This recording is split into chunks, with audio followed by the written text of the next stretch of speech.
Welcome to Lumen, a podcast that sheds light on mental health, relationships, and what it means to be human. I'm Christopher Mooney, LCSW. And I'm Kenyon Phillips, LMSW. Each episode, we unpack psychological patterns that affect our relationships. No jargon, no judgment. Just thoughtful conversations to help you understand yourself and others a little more clearly. All right. You ready to rock? I am ready to talk about anger because most of us learn pretty early on that anger is a problem. We do. We're also taught to be suspicious of anger. They like to hide it. Yeah. We're supposed to hide it, soften it, apologize for it, spiritualize it, intellectualize it, give it a euphemism. Like we get to say we're frustrated, irritated, overwhelmed, disappointed. Yeah. But, underneath very often, the core of it is we're just angry. And then we're going to get to even really what's underneath that too. Because remember, as I've gone on and on about, anger is always secondary. Right. But I think anger has a terrible reputation and it doesn't have to be seen that way. I mean, anger is there for a reason. Mm-hmm. It has an evolutionary purpose. It does. It's protective, isn't it? It is protective. It's a boundary. It can be used as a boundary. Kenyon, I think often anger gets conflated with aggression, and it's not the same thing. Aggression, when I think of it, has this level of cruelty to it. Mm-hmm. Right. And anger's not the same thing. You can be angry and not cruel. Yeah. It doesn't have to have maliciousness attached to it. No. What if we just looked at anger as data or as information? Absolutely. That goes back to you referencing the boundary thing, right? Mm-hmm. If we look at anger as information, then we're looking at it and to understand that, hey, I think I just had a boundary that was crossed, or something's feeling unjust, or something doesn't feel right. Maybe something wasn't met. Maybe my fear or pain has been triggered. Right, exactly. And so it's telling you something, and it's telling, if there are others around us when we're angry, it's telling them something very clearly. Yeah, when I think about how many people, and this goes way beyond just the work we do, right? But if we think just as a human being, like the level of like anger and that kind of, like, how many times do you feel like, I just don't want to feel angry all the time. I don't want to be angry. And I never want to feel that way. That's not the goal. The goal isn't to never feel anger. The goal is to understand anger and then maybe listen to the data that's coming through. Right. I think that's true with most of the things we talk about, which is like, how do we take the emotion and interpret the information that's coming in and then respond in an appropriate way and not just react. Right. We respond being the key word there. Yeah, that's a big distinction between respond and react. So reaction, for those listening, is when we just act immediately, just off of thinking. Off of a gut response. A response is when we think through what we're feeling and we take a moment and then we kind of have a more intentioned action. Yeah, there's a pause so we can be intentional and think and not blow up at somebody. But there is healthy anger, right? I mean, that seems to be what you're... Yeah, and I think so. Let's talk about how anger is not the problem. Yeah, right. Exactly. And how it's actually, I think it's one of these really misunderstood emotions. Why does it get a bad reputation? First of all, I think it's we have to look at where it's treated as bad, right? So it gets labeled as bad because I think people do conflate it with aggression, right?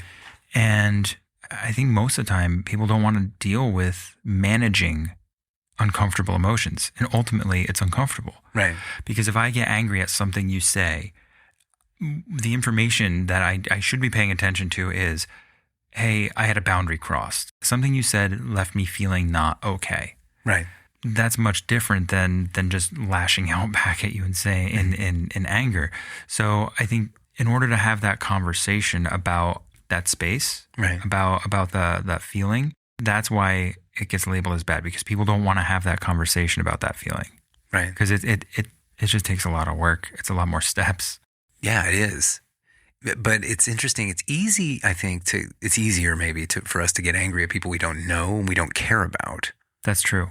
But when, the scenario you're describing where a boundary's crossed and something needs to be said because I'm angry or you're angry, having to frame that within a context of a relationship adds a lot of pressure.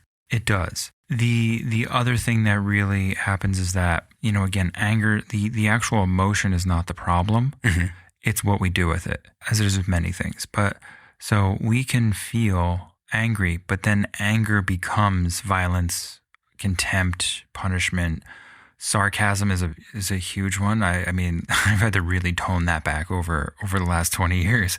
Control, emotional intimidation. We talked about gaslighting, right. and that kind of like, subvert kind of like way of being angry. Mm-hmm.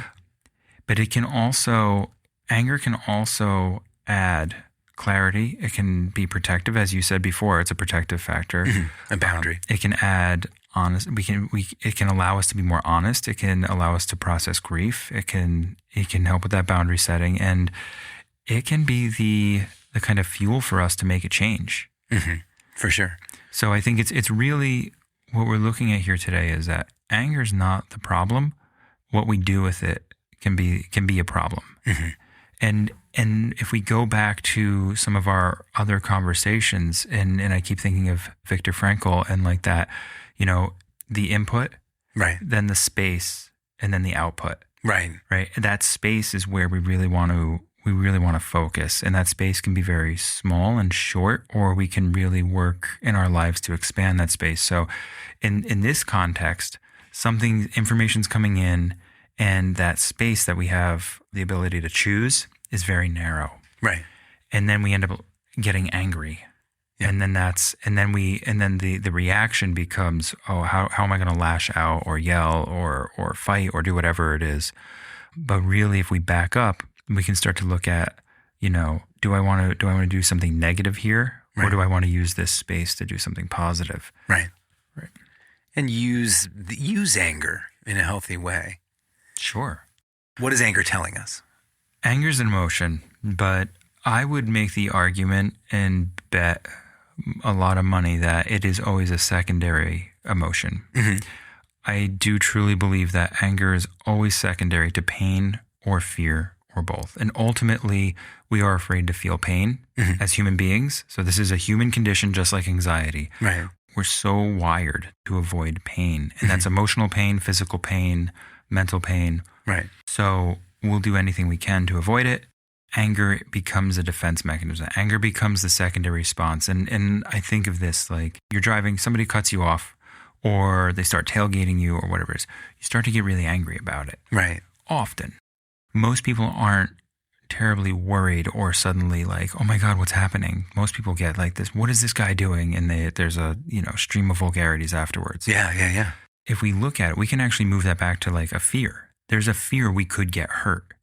Now, We're not registering that in our brain. We're like, what's up with this jerk in front of me, like cutting me off and then like brake checking me.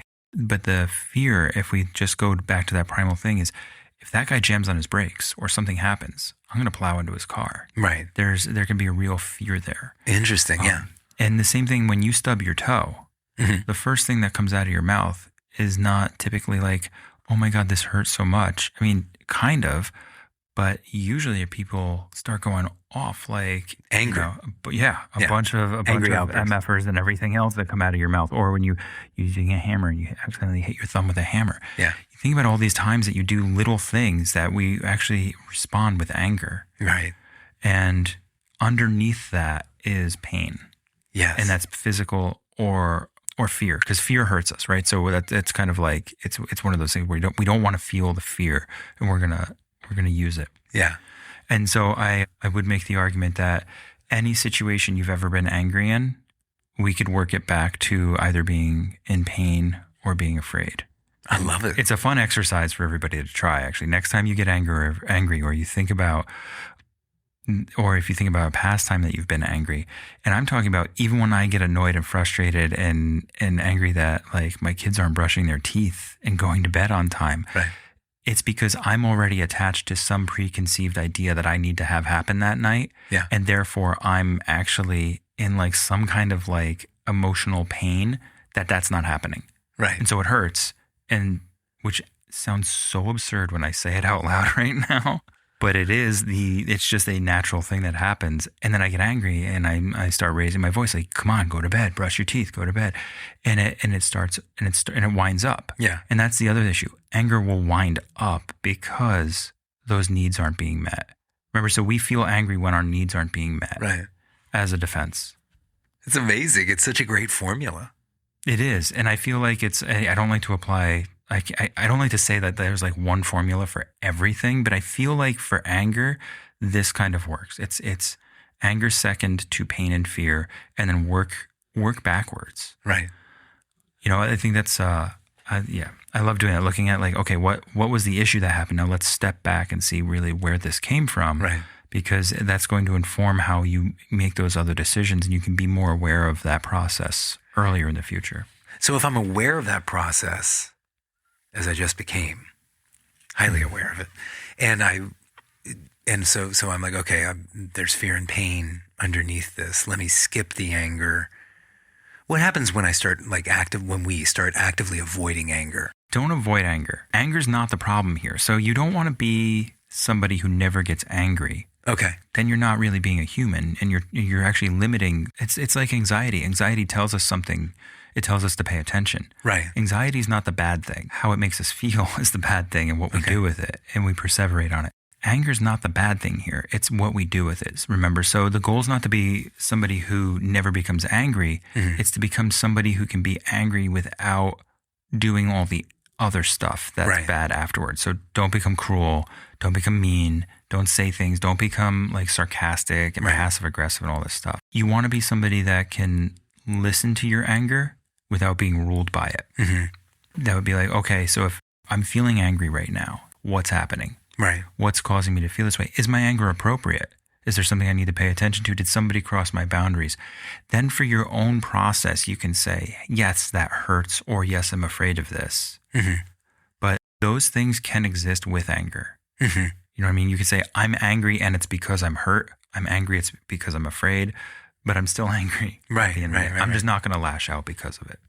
I think it's so helpful to be able to say, I am angry in a moment of anger, as opposed to being mean, making a sarcastic comment, screaming and yelling something abusive at somebody. Just to be able to say, I am angry, and to be able to say it with anger seems healthy. It seems healthy. But now think about your life and people you cross paths with. How many people, if you were to say, I'm angry right now, would retreat? Because we have this idea of anger, because we think of anger as a bad thing, because we conflate it with all those other issues, people will cringe. People will be like, oh, I don't want Kenyon to be angry. I don't want so-and-so to be angry. So instead of actually just looking at, hey, I'm angry and here's why, because my need was unmet, I'm afraid. Like, yes, being able to express it is extremely healthy if you can express that verbally. Right. What happens when anger goes inward?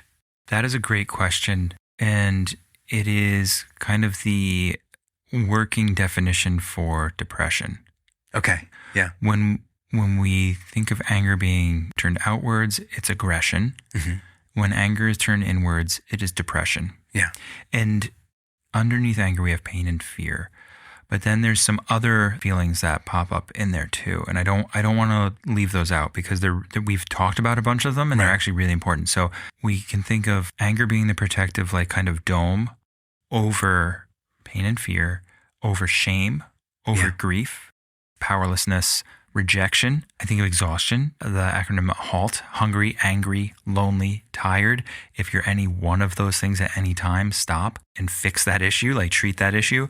Anger goes with exhaustion. When we're tired, we have less resilience to deal with things that bother us. We become angry. And also, if I think about it, if we've had a need that's been ignored for too long, anger comes out as resentment then too. You know, think about a relationship. And for those of you listening, think about like a relationship in your life. You've been speaking, but somebody hasn't really met your need or listened to you. I hear this all the time from people. Oh, you know, so-and-so, they don't really listen to me. They haven't heard me. I want to have a voice, but I don't have a voice. And out of that comes anger and resentment towards the other person, towards the situation. And going back to what you asked before, what happens when that gets turned inward? It turns to depression. Right. So anger turned inward is depression, and anger turned outward is aggression. Totally. I love the point about resentment. And when we have expectations, that's often the mother of a resentment. Absolutely. And, if I have an expectation, if I have an idea of a specific outcome, and then that outcome doesn't actually happen, the resentment starts to bubble up and turns into anger. Of course. Anger also comes up when we feel vulnerable. Like if we feel too exposed. It's a really helpful protective factor, actually. Right. When used correctly. But that's if we feel exposed or vulnerable or weak, we're going to react in anger. So it's something that might be like, I mentioned before, you never listen to me, it means that I don't matter. Right. If I called you a bunch of times or text you and you didn't write back, it just means that I'm forgotten. Yeah. Feeling neglected definitely leads to anger. Yeah. And we also push people away because of it. Mm-hmm. If I feel a certain way, I'm like, yeah, I don't want to talk about it right now. Just can you give me space? Give me time. I don't want to talk about it. Ultimately, when we push away people when we're upset or vulnerable, we use anger being like, leave me alone, get out. Mm-hmm. Kids do this all the time because they don't have the vocabulary and the ability to synthesize this and ask for what they need or to verbalize it. So you'll see this with kids. They're, leave me alone, get out of my room. And they'll yell and they'll push. What they're really saying in those moments is that they're really embarrassed and they don't know how to manage that feeling of being hurt and vulnerable in front of us. Totally. Yeah. Totally. You think about any time your kids push back. Yeah. It's really, this thing is happening. They don't know how to manage the vulnerability and the feeling they're having in that moment. Right. We hear the word big emotions used all the time now. It's that. So yeah, big feelings. Big feelings, yeah. If a kid is trying to figure that out and they're experiencing it's overwhelming them. I think I've talked about this before. My daughter used to get upset when she was 5. She'd storm up the stairs and then she'd come back 30 seconds later and be like, I'm sorry. She still does it. She gets upset, she'll apologize right away, which it's an amazing thing. But she explained it and it sticks with me every day I think about this. She's got seltzer in her brain. That's that feeling. I don't know how to deal with it, but it feels like a bunch of bubbles going off in my head at the same time. Right. If I think about it, that's the same way I feel when I get angry. It's bubbling up and it's just popping in my head because I should know better. The shoulds. I should know better. I should know how to act. I should know how to, I do this for a living. I should know certainly how to verbalize a feeling. But absolutely. Anger still happens. I love that. And I love the example in children, and it is relevant to adults as well. I mean, as adults, we feel embarrassed when we can't manage the anger and when we don't want to be seen. Or we feel embarrassed and then we use anger to push people away. Mm-hmm. So it's both things can happen. Mm-hmm. And so we'll push away people, we'll destroy relationships, we'll do all sorts of fun stuff. I just want to touch on sarcasm because I grew up in a family where sarcasm was used heavily along with guilt. That was the currency of the family dynamic. But sarcasm was this thing that I thought was really funny. And I think it was at a job once somebody said, your sarcasm is actually, you're just angry. I must have been 20 something years old. And I was like, what are you talking about? And they're like, no, just take a look at it. Your sarcasm is really just anger. And I was like, okay, well, I should probably take a look at it because I really respected this person. And I looked at it and it was like, oh no, sarcasm is anger veiled in wit. Right. That's all. It's not actually funny. It can be if it's a little fine-tuned and not about somebody, but often sarcasm is an attack on somebody. Absolutely. And it's putting somebody down to make ourselves feel better, but it's done in a way where we're veiling it in wit. Right. And it was kind of gross once I thought of that. I was like, oh, that doesn't feel nice. Well, the word itself comes from Greek word meaning to rend flesh, to rip flesh. It's an attack of sorts. Yeah. So if we look at sarcasm, and for those of you who love sarcasm, it is, as Kenyon just said, ripping the flesh, but it's just veiled anger. Yeah. I love the seltzer, your daughter's seltzer idea of how anger lives in the body, how it's experienced in the body. Things like headaches, stomach issues, discomfort, just tension that never goes away, back pain. I always come back to it. The body keeps the score. That's right. But if an emotion isn't moving, isn't being processed, the body's going to hold on to it. The body's going to store it. Mm-hmm. And anger can show up that way too. Of course. Definitely with headaches. Ulcers, right? Any of this high blood pressure, the cortisol increase, the heart rate, just Everything that we think cortisol being the stress hormone. The stress hormone, that's right. Everything that we think of as bad for us, right. it can be fueled by anger. Totally. Anger and chicken parm. Whew. When I'm really angry, I need like... This is a 3 chicken parm day. Absolutely. That's such a good point, though. Like what we do to deal with our anger does include feeding it. Of course. Seeking comfort. Seeking comfort. Seeking food for comfort. We can lash out and we blow it off, but then when we act out on our anger, it ends up making us feel worse. Right. You know, we can only blame other people for so long before we really do have to take a look at ourselves. And I'll reach for eggplant parm or just any cheese will do. Alcohol, so many people need a drink when they're angry or they've been angered throughout the day. Absolutely. Yep. A drink or two, right. Drugs, weed, any of it. You know, and that's, if we start to look at all the different maladaptive ways we try to cope with anger. And remember, we're actually coping with, we're trying to quell and stamp down the urge to do something hurtful with it. Right. That's when I think I'm like, oh, I want to feed this, you know, make it go away. I think people are actually trying to stop themselves from acting out. The problem is then it ends up just being a small feedback loop of shame and regret about doing those things because they're typically not healthy. Right. And then there's a hangover effect. There's a hangover effect. Then you end up feeling more angry because you're hurt and you're in pain. And then you kind of start the loop again. And then you're going to have a short temper, no resilience to deal with more of the stuff during the day. And you end up needing a drink at night to like make it go away. Right. Long enough to go to bed or just to deal with other people. Right. And then the feedback loop starts again. Right. You wake up in the morning and go, why the hell did I have to have, 3 drinks last night in order just to deal with my night? Right. And then it starts again. Right. So anger, what happens is we get stuck in a really small feedback loop. And that's dangerous. So how do we make anger work for us? Yeah, we learn what to do with it, right? Like that's what you're asking. What do we do with anger? How do we use it? And how do we express it in a way that's, quote unquote, healthy? The first step, Kenyon, I think for everybody is looking at where did we learn how to express anger? Ooh, good one. Yeah. And most of it was not in a neutral environment from a book where we were just like, let me read about anger today. Most of us learned from our homes. Right. How were we dealt with when we did something that was not right in the moment? Were we punished? Were we mocked? Were we shut down? Were we made to feel bad? I referenced guilt before, where we made to feel guilty about it.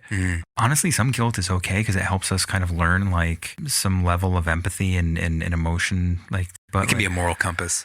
A little bit, just a tiny bit. But I think when it's used, if that's how you were dealt with as a kid, then you carry that with you. Was there withdrawal when people were angry around you? Did they withdraw? Did they leave? Did they force you to go away? And then, did people explode? Was there physical violence? That's the one we haven't talked about yet. There's just like straight up like, this person's angry in my life. Are they physically violent? And so when we look at what do we do with it now, we have to look back, okay, what did I learn? What was my kind of like map for this? And how did I see anger expressed? And then how was I allowed to express my anger? Was I allowed to express my anger without having to fight, without having to shut other people out, without having to make people feel guilty? Right. So it's a two-way street. It's what was done to me and around me, and then also how was I allowed to express that? And were certain people allowed to be angry, and then others were not? We get into this with like family systems, and then we get into this issue with gender. And how men are allowed to be angry and women typically are not. Right. They're called certain things if they're angry, if they express anger. And it's so not okay. And with men, it's don't talk about any of your feelings. You can either be checked out or angry. And neither of those are healthy. Nope. And we've talked about that in other episodes. Yeah. A couple of questions that we can ask ourselves when we're aware of our anger. One is, okay, is there a line that just got crossed? What boundary of mine was just trespassed? Another question could be, what matters to me here? It's another way of looking at the same question. What matters to me that isn't being respected? Right. And if anger is, a data point that reads as an alarm, if I feel like an alarm's going off, what's the fire? What's the issue? Am I feeling unheard? Am I feeling? It's all those things we talked about before. Am I feeling unheard? Am I unworthy? Do I have shame? Remember, shame is I am a mistake. Guilt is I made a mistake. I made a mistake. I can apologize for that. I am a mistake. I don't know if I can apologize for that. That's shame. Yeah, that is shame. Yeah, I'm permanent. Yeah, I'm not allowed to be, essentially. Yeah. If I make a single mistake, then I'm canceled. Mm-hmm. You mentioned Viktor Frankl, Man's Search for Meaning, the idea that there's a space between what happens and how we respond. Mm-hmm. Not so much what happens to us, but how we respond to our circumstances. Yeah. So, okay, once we sort of like ask ourselves those questions and understand, okay, what happened internally for me just now? What's a proportionate response? What's a healthy response? So you have two things going on. Asking yourself and just reflecting on what happened to me then. How was anger portrayed around me? How was I allowed to deal with anger? And then looking at how it comes out now. If you feel angry, like recognizing I'm angry right now, mm-hmm. and not shying away from it. Mm-hmm. And we get to really try to verbalize that. So you start to pick it apart and say, well, am I feeling unheard? So if I feel unheard, I can actually tell somebody, like, I feel like you're not listening to what I'm saying, or I feel like we're having a breakdown in the communication. I feel like something I'm saying here isn't being translated. That's actually taking even more of a neutral stance on it to say, you and I are having a conversation. I'm angry because you're not hearing me. Like if I'm feeling angry, I'm like, oh, well, I'm not being heard. Kenyon's not getting it. Let's look at what do I need to do to make sure you can understand me? And what can I ask of you to make sure that you're getting it? Right. Right? Like, is there a different way that I can explain it? So you end up having a conversation with somebody about what do you need in order to understand me? How do I need to explain this different so you get it? Really, the only person I have control over is me. So I really have to look at like accepting that the way that I'm verbalizing the thing that I need, the other person might not be able to understand that. Mm-hmm. Now, anger comes in because I'm not getting my need met. So I'm immediately going to think like, hey, to hell with them. Why don't they get it? I keep saying the same thing over and over and over again. They're not getting it. Right. That's on me. Mm-hmm. And it's on the other person. But really, if I change that 15 times and kind of go through and try like a bunch of different ways to convey how I feel and what I need, and it's still not met, that's on the other person then. But really what we need to do is if we feel ourselves getting angry, step back, assess it a little bit, say, is there a different way I can express what I need right now so that it is met? Mm-hmm. A little different if somebody cuts you off in traffic. I rationalize in my mind then. We talked about this before, like people tailgating and speeding and tailgating and tailgating. Maybe something awful is happening in their life. I just have to do this radical acceptance thing.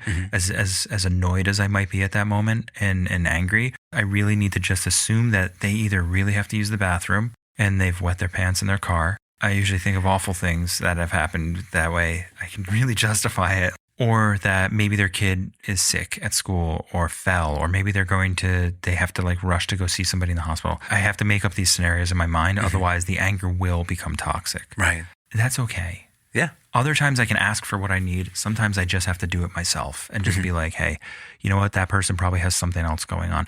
And I give it about a minute or two of just kind of repeating that and just breathing, and it will dissipate. Your anger will dissipate pretty rapidly if you can hit it with that physical, like, let me just do some breathing and some diaphragmatic breathing, right? The box breathing, and repeat the thing over and over in my mind.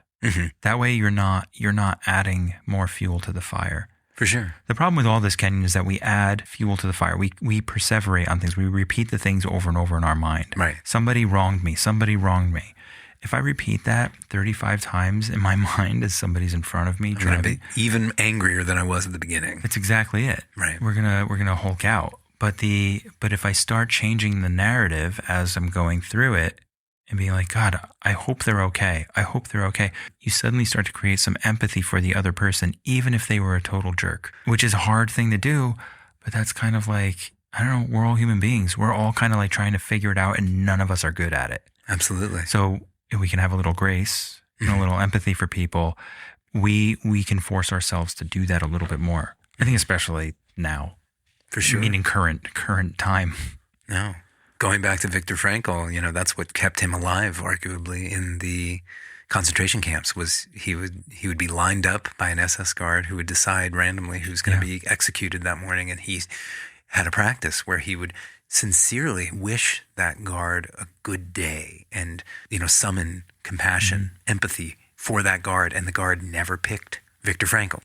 It sounds insane.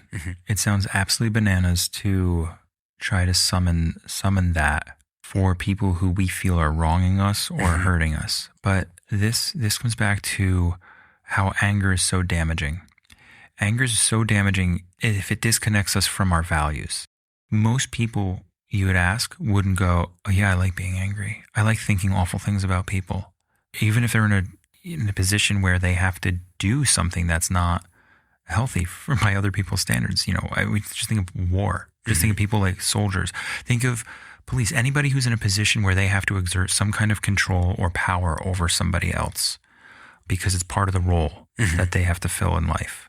If it disconnects us with our value system, then it's going to be really toxic. And we need to look at that. So if you're like, I'm a good person, I want other people to succeed as well. I want to feel empathy for others, and I want to have some grace for others. That's part of your value system. You have to kind of like put your finger on the scale and tip it a little, though, sometimes. Right. Which is fine. Tip the scale. Yeah. It's totally okay. And another way to deal with anger, and this is very practical, body-based, is, move. Move through it. I can't tell you how many times when I'm feeling overwhelming anger and I'm tempted to act in a way that does go against my values. Just getting outside and walking, running on a treadmill, exhausting myself will work the anger out of my body. It'll allow it to move through. Absolutely. How many times have you told people, just put your feet on the floor? Just take a slow breath. Breathe longer than you think you have to. Right. Just go really slow. Yeah. That body piece is so important because anger is so experienced in our body, right? Just like anxiety, like those two feelings I think are really experienced somatically, right? We feel that in every fiber at times, or as my daughter would say, seltzer in the brain. But you think about it, the tension, the stomach, it's all that fight or flight kind of stuff gets activated. So recognize every little thing in the body and then do the counter to that. If you're recognizing the tension in your body, do something to relieve the tension in your body. I know you go for a walk around your backyard. You just kind of like do this. So yeah, those are really good things to do when you're feeling angry. Pausing, always pausing. Now, whether that's physically or just mentally in that moment, right? Just for any feeling. And I would ask everybody listening, just pause. The first move is never to suppress the feeling. It's never, I don't want to feel this way anymore. I can't feel this way. Make it go away. It's space. What's going on? What can I do? Totally. And that's for everything we're dealing with anxiety, with fear, with all of these emotions that we walk around with. It's let me stop. What's going on and what can I do? Right. Without exploding and without disappearing. Understanding that in this case, anger is data. It's telling us something about ourselves. It's like a message from the deeper self. That's exactly it. It's a message from the deeper self. So then you start naming it clearly. What's that message saying? What's the message saying? And then the fun part is you get to figure out how to express that to the other human being around you who may be 6 years old or 60 years old or speaks a different language or didn't have the same experience you had.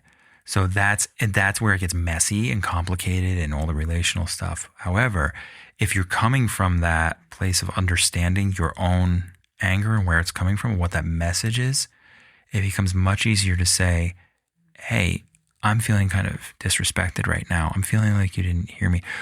When I go off on my kids about brushing their teeth and getting in bed for 3.5 hours, like the exercise is every night, it goes so much smoother if I actually just go in and sit down and say, I'm going to spend time here with you while you go and do it. Go do it. And then say, hey, the thing that happened here is I felt like I kept saying it and you didn't hear me. And then inevitably one of them says, no, I heard you. I wanted to. And then they go and they tell me all the things they wanted to do instead. I was like, oh, but that was their priority. It gives me so much understanding of where the other person is. That gives you compassion. It can, if I'm willing to be compassionate about it. Mm-hmm. If I'm willing to say they can exist also in this space and I don't have to control that moment. Right? Because remember, we use that anger as control. Totally.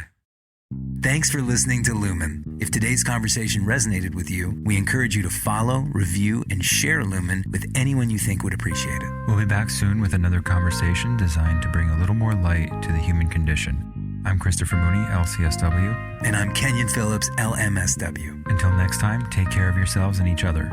Lumen is for educational and informational purposes only and is not a substitute for therapy, diagnosis, or treatment. If you're experiencing a mental health crisis, please contact local emergency services or a trusted mental health professional.